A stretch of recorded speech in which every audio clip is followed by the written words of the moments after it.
mempersembahkan serial Sandiwara Radio Borobudur. Dalam waktu singkat, Kumbanda berhasil membinasakan 2 orang begundal Pusudandai yang gagal menjalankan tugas. Pendekar bertubuh raksasa itu mengusap cambangnya yang lebat, melirik ke arah 2 sosok mayat yang berkelimpangan di kanan kirinya, kemudian melangkah keluar melewati pintu pondok dan dinding yang sudah jebol berantakan. Setelah itu dia menjejakkan kakinya ke bumi dan melompat terbang menembus kegelapan malam.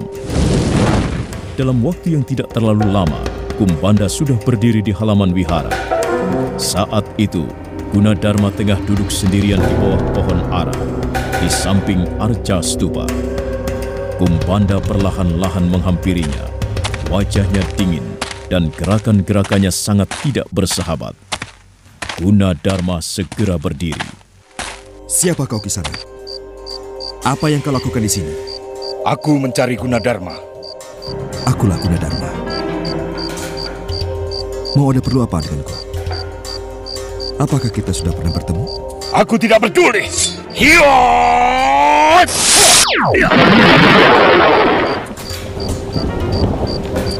Hei, apa yang kau lakukan? Kau sudah menghancurkan sebuah arca stupa. Kau tidak tahu betapa susahnya orang-orang membuat arca itu. Berhari-hari mereka bekerja di bawah terik matahari, penuh cucuran keringat. Dan sekarang, tanpa alasan yang jelas, kau menghancurkan begitu saja. Kalau kau ingin membunuhku, silakan. Tapi jangan merusak batu-batu ukir yang ada di sini.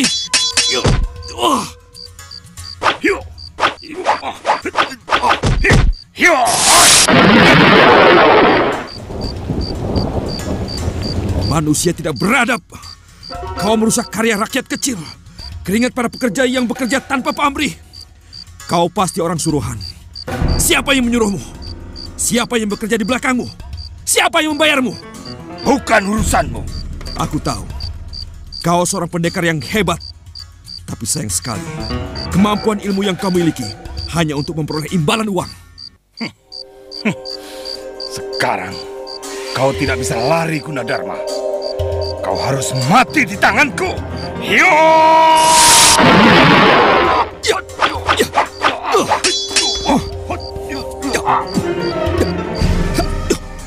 Kumbanda langsung melompat dan melakukan serangan beruntun. Gunadarma membuang tubuhnya ke samping kiri ataupun kanan. Suatu saat tangan mereka beradu. Gunadarma sadar bahwa pendekar bertubuh raksasa yang sekarang bermaksud membunuhnya juga mempunyai kekuatan raksasa. Karena itu dia pun berhati-hati. Saat itulah dari balik batu-batu kubus dan remang-remang cahaya malam muncul sosok bayangan. Rupanya Ki Umbul. Laki-laki tua itu melongo keheranan melihat 2 orang yang sedang bertarung sengit. Bukankah itu Gunadarma yang sedang berkelahi? Wah.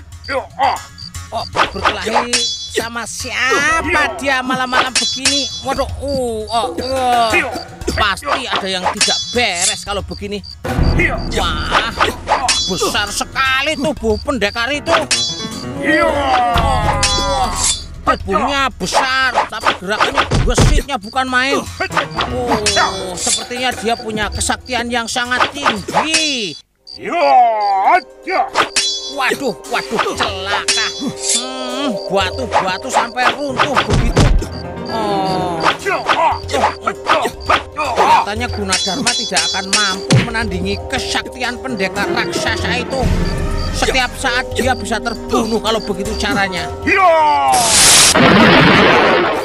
Wah, kalau dibiarkan semua ini bisa berantakan. Kalau Gunadarma mati lalu, wah, siapa yang akan meneruskan pembangunan Kamulan ini? Aku harus segera menemui Tuan Purnawijaya. Ya. Kita tinggalkan sejenak Gunadarma yang tengah bertarung melawan Kumbanda, pendekar tangguh bertubuh raksasa. Sekarang mari kita pergi ke Taman Kesatrian Istana Mataram, tempat di mana putra mahkota tinggal.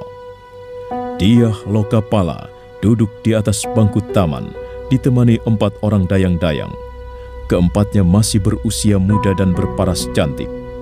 Mereka berusaha menghibur putra mahkota yang malam itu gelisah, tak bisa tidur, wajahnya murung dan selalu uring-uringan.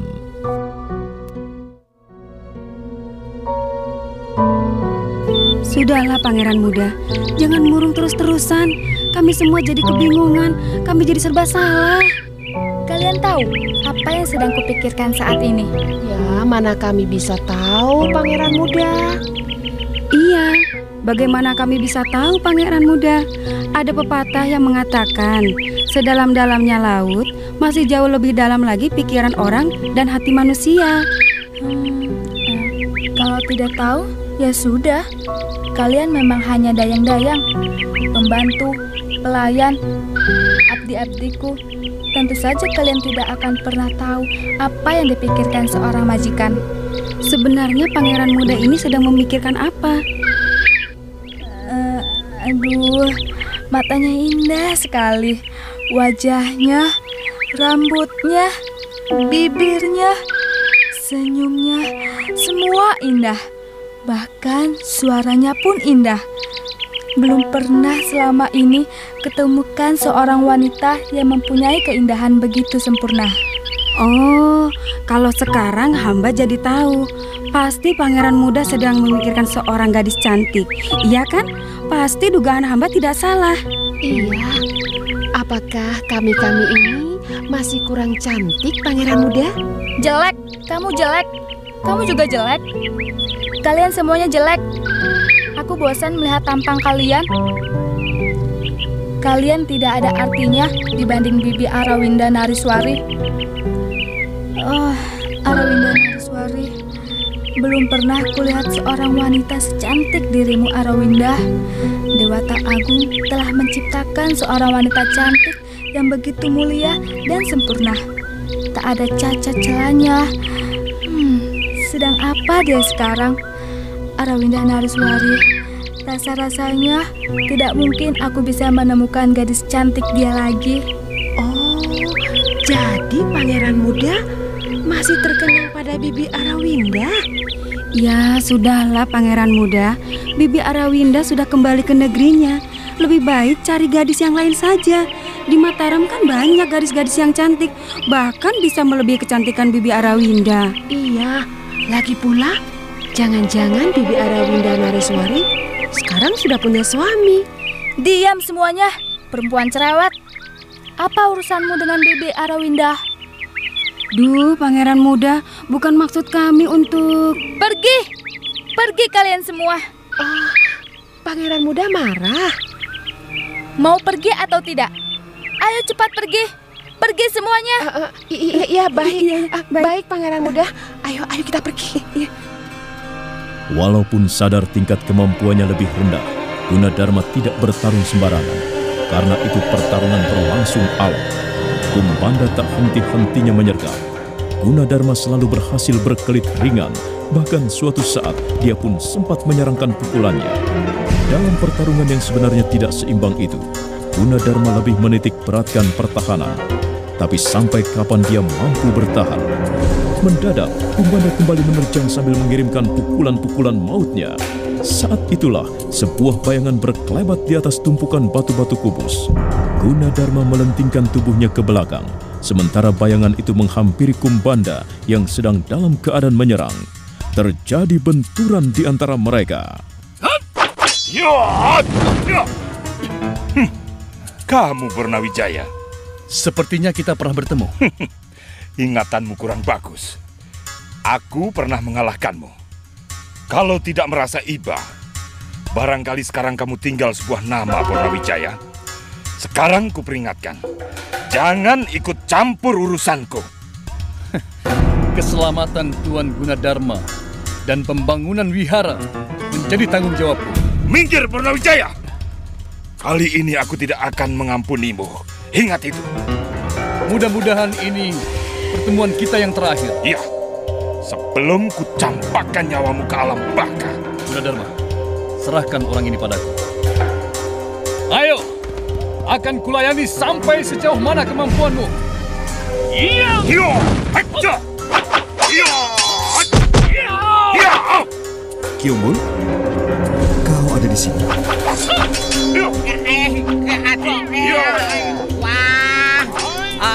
Kau tidak perlu mencemaskan aku, Guna. Tenang saja.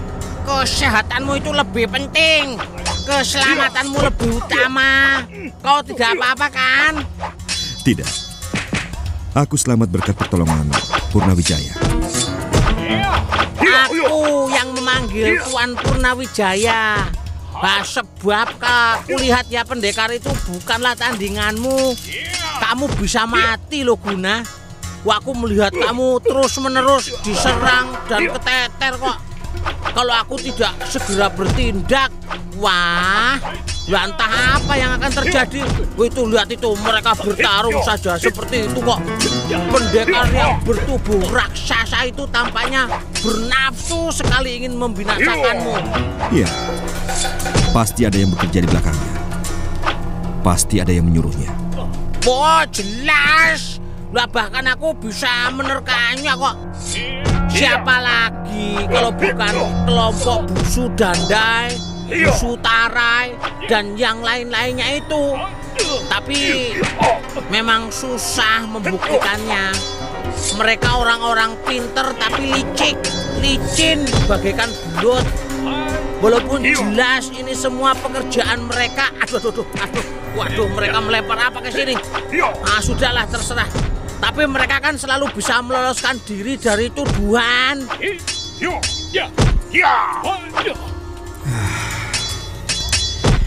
Itulah bedanya orang yang pintar dan orang yang bijaksana. Orang pintar selalu berusaha mengakali orang lain, menjerumuskan orang lain untuk keuntungan-keuntungan pribadi. Sementara orang bijak tidak pernah memihak, walaupun pada dirinya sendiri. Orang bijak selalu bekerja demi perdamaian dan ketentraman umat manusia.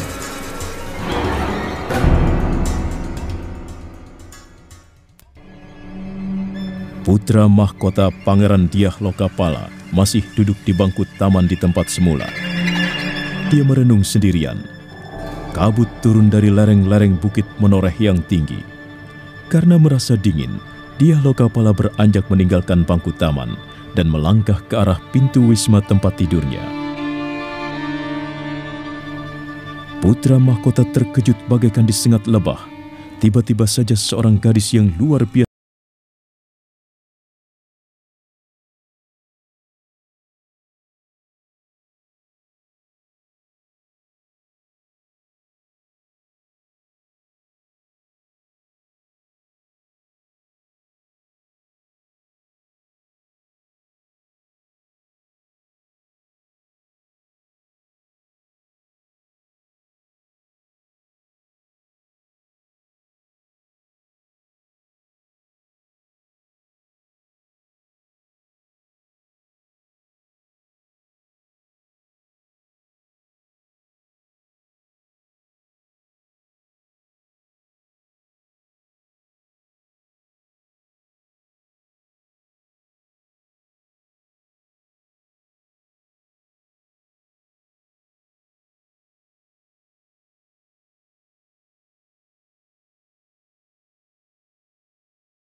merayu si gadis misterius. Nah, apa yang akan dilakukan pangeran muda terhadap gadis cantik itu? Saudara pendengar, silakan mengikuti terus serial Sandiwara Radio Borobudur dalam episode Cungkrik Mataram. Sampai jumpa.